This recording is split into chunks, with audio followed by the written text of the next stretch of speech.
Hello guys, कैसे हैं आप सब लोग। बुक ऑफ एस्पर के एपिसोड 29 के साथ हाजिर हूं। तो लास्ट एपिसोड के एंड पे हमने देखा था कि ज़ू फैन पागलों की तरह हांगबो किंगटियान के ऊपर अटैक कर रहा होता है और इसी अटैक के दौरान ही उसके पास जो पर्पल लाइटनिंग होती है वो कम होती जाती है। हांगबो किंगटियान भी सारी बात को नोटिस कर रहा होता है। वो एंड पर उसको नीचे गिरा लेता है और उसके ऊपर अपना पाँव मारना स्टार्ट करता है, जिससे लू फैंग काफी ज्यादा जख्मी हो जाता है और उसके मुंह से ब्लड निकल रहा होता है। हांगबो किंगटियान उसे कहता है, मैंने पहले से इस बात को नोटिस कर लिया था कि तुम्हारे पास जो पर्पल लाइटनिंग है वो कम होती जा रही है, क्योंकि तुम यहाँ पर एक बिजर्ग बीस्ट की तरह मेरे पर अटैक कर रहे हो। तुम्हारा अपनी बॉडी के ऊपर जरा भी कंट्रोल नहीं है। इसी वजह से तुम्हारी जितनी भी पावर है वो तुम्हें अंदर से कंज्यूम करती जा रही है। तुम्हारी एपिसोड का एंड यहीं पर हुआ था, जहाँ पर हांगबो किंगटियान लू फैंग के ऊपर अपने पाँव मार रहा होता है और ज़ू फैन बेचारा बहुत ज्यादा बेबस होकर वहीं पर ग्राउंड पर गिरा पड़ा होता है और उससे मार खा रहा होता है। तो इस एपिसोड की शुरुआत में हांगबो किंगटियान ज़ू फैन से कहता है, अगर तुम यहाँ पर अपने दिमाग को कंट्रोल में रखते, मुझसे फाइट करते, तो तुम्हारे टैलेंट्स की बिना पर तुम मुझसे बहुत ज्यादा स्ट्रॉन्ग हो और तुमने कब का मुझे यहाँ पर हरा दिया होता। मैं जो कि यहाँ पर एक किंग बनने की कोशिश कर रहा हूँ, मेरी जगह पर तुम किंग होते, लेकिन तुम तो एक लड़की की खातिर अपने ऊपर अपना कंट्रोल खो बैठे हो। ज़ू फैन, तुम तो बहुत ज्यादा कमजोर निकले। सिर्फ एक लड़की की खातिर तुम पागल हो चुके हो। सिर्फ एक लड़की के लिए किसी किंग को इस तरह नहीं करना चाहिए। अगर तुमने ऐसा किया है तो इसका मतलब तुम एक किंग बनने के लायक नहीं हो। यहाँ पर सिर्फ एक ही किंग है, टियानजू एम्पायर का किंग सिर्फ मैं हूँ। हांगबो किंगटियान अपने पैर को ऊपर की तरफ उठाता है और उसे कहता है, अब जबकि तुम उस लड़की से इतना ज्यादा प्यार करते हो कि उस लड़की के लिए यहाँ पर मरने को तैयार हो, तो फिर ठीक है, मैं तुम्हें उस लड़की के पास ही भेज देता हूँ। वो जोर जोर से उसके ऊपर अपना पाँव मारना स्टार्ट करता है और कहता है, मुझे तो बहुत ज्यादा मजा आ रहा है। मुझे उस लड़की को अपने हाथों से मारना चाहिए था। इस लड़की के लिए जहाँ पर तुम मरने को तैयार हो, अगर मैंने उस लड़की को अपने हाथों से मारा होता तो फिर मुझे ज्यादा मजा आता। वो भी जोर जोर से उसके ऊपर पाँव मार रहा होता है कि उसी वक्त वो वहीं पर हैरान हो जाता है, क्योंकि ज़ू फैन उसके पाँव को पकड़ लेता है और साथ ही ज़ू फैन गुस्से के साथ उसके पाँव से पकड़कर उसको पीछे की तरफ झटक देता और कहता है, हांगबो किंगटियान, तुम मुझे कभी भी नहीं मार पाओगे। हांगबो किंगटियान भी इस बात से काफी ज्यादा हैरान हो जाता है। वो कहता है, इसके पास इतनी पावर कहाँ से आ गई? इसके पास जो पर्पल लाइटनिंग थी वो भी खत्म हो चुकी है, फिर इसके पास इतनी स्ट्रेंथ कहाँ से आई है कि इसने मुझे पीछे की तरफ धकेल दिया। ज़ू फैन चिल्लाकर उसे कहता है, हांगबो किंगटियान, अगर मैं आज यहाँ पर मर जाता हूँ तो मैं तुमसे वादा करता हूँ मैं तुम्हें अपने साथ लेकर मरूंगा। तो ज़ू फैन ने भी यहाँ पर फाइट स्टार्ट होने से पहले ही अपनी पावर्स को लिमिट लगाई हुई थी। वो अपनी आई ऑफ द वॉइड की पावर्स को रिलीज करता है। उसके ऊपर उसने जो लिमिट सेट की होती है उसको अनलॉक करता है, तो उसकी बहुत सारी पावर्स रिलीज होती है। ज़ू फैन की बॉडी के इर्द गिर्द बहुत सारी पर्पल लाइटनिंग निकलती है और वो पर्पल लाइटनिंग बहुत ज्यादा होती है। ज़ू फैन ऊपर की तरफ देखते हुए एक जबरदस्त चीख मारता है और उसके आसमान के ऊपर भी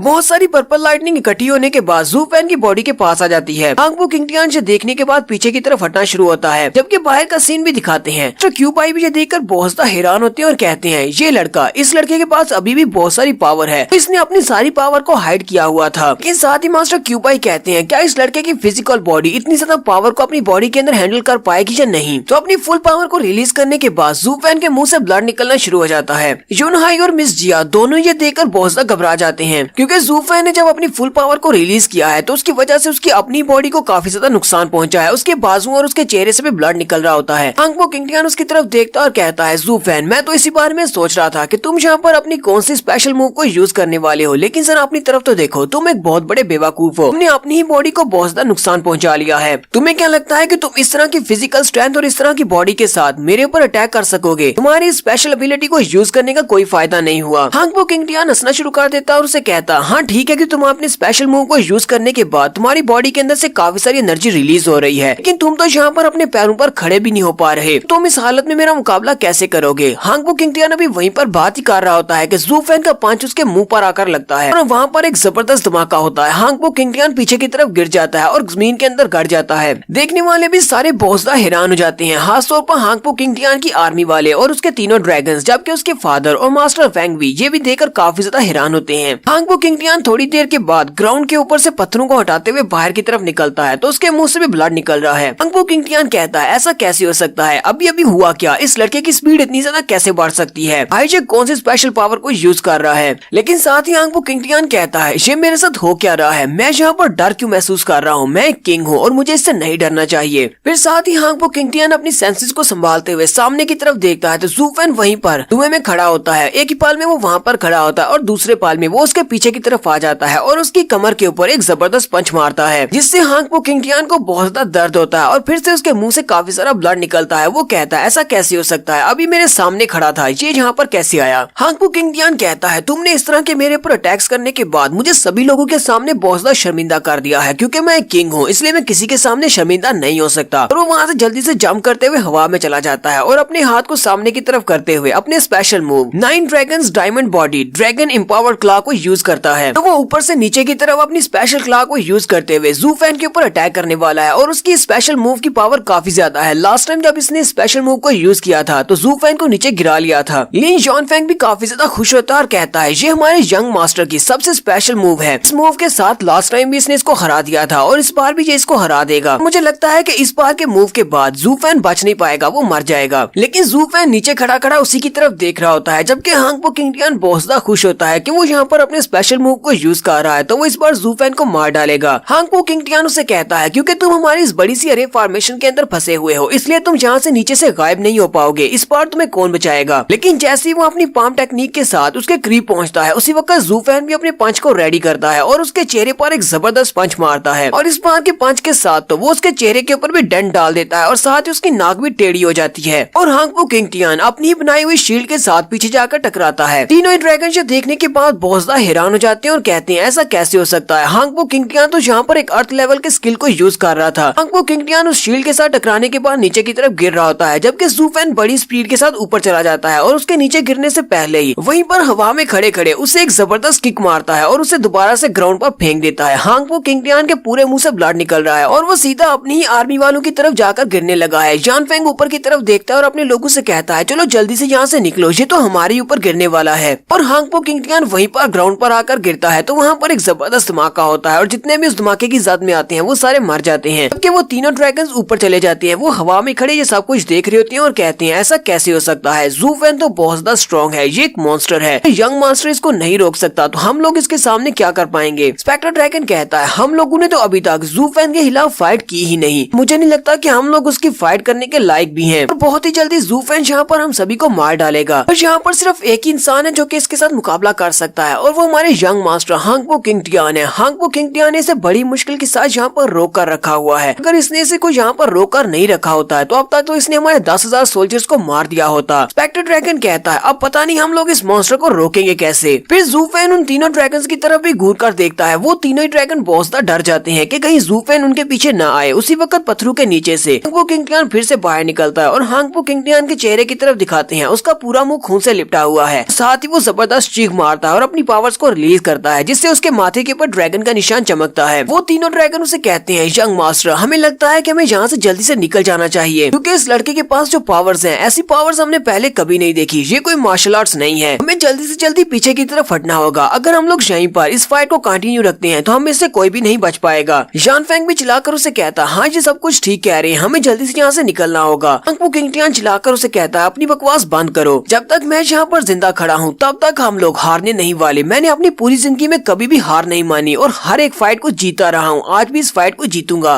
और यहीं पर हम लोग अपनी एपिसोड 229 का एंड करने वाले हैं। एपिसोड की एक्सप्लेनेशन अच्छी लगी हो तो कमेंट करके जरूर बताइएगा। चैनल को सब्सक्राइब कर दे, वीडियो को लाइक और शेयर कर दे। शुक्रिया।